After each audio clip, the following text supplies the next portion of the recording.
This insurrectionist continues the hate. President Trump is banning transgender people from the United States military, following her clan leader's orders. Why did you feel the need to ban transgender people from serving in the US military? Because they take massive amounts of drugs. A lie.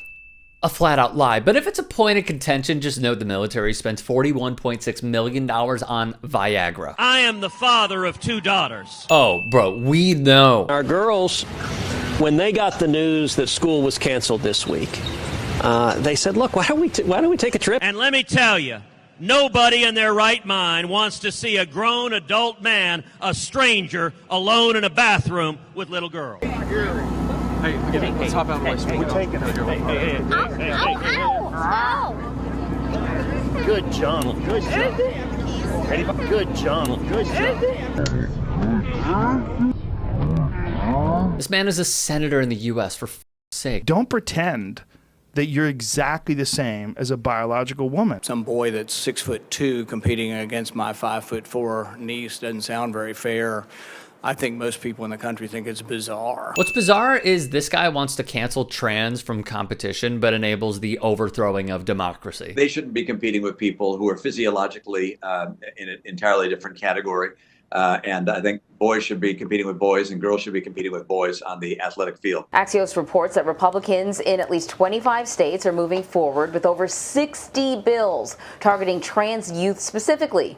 The bills would limit access to school sports and gender-affirming health care. What is happening between 2020 and 2021? So recently, Mississippi Governor and Trump bootlicker Tate Reeves signed into law SB 2536, a bill barring trans athletes from competing in women's sports at the high school and collegiate levels, even though there has been no evidence of trans athletes quote-unquote gaming the system. South Dakota Governor Kristi Noem, seen here defending and campaigning for a white supremacist, said she was excited to sign the bill to protect women's sports. What if I wanted to pretend that I was 7 feet tall?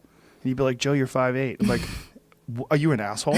Why are you saying I'm a 5'8"? Is it discrimination if you talk about reality? Like Reeves, Noem cannot cite a single instance in their own state or region where such participation has caused problems. Just like it was never about restrooms, this bill is not about sports. It's about pushing trans people out of public life, said Chase Strangio, the ACLU Deputy Director for Trans Justice with the group's LGBTQ and HIV project. In these red states, the discrimination is flat out appalling.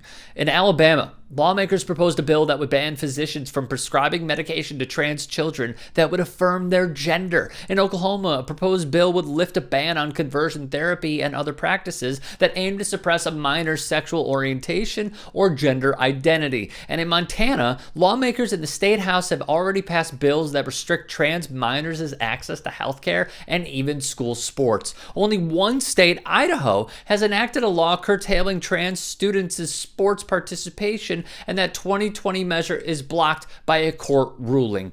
Good. The case they continually and frankly only bring up, including Rand Paul in a Department of Education nominees hearing, is the state of Connecticut. It's their Exhibit A, and there's no Exhibit B. Absolutely none, said Shannon Minter, legal director of the National Center for Lesbian Rights and a prominent trans rights attorney.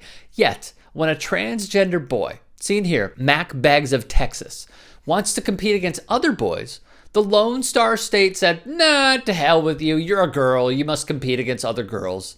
It's demeaning. It's degrading. Then again, it's the Republican Party. What do you expect?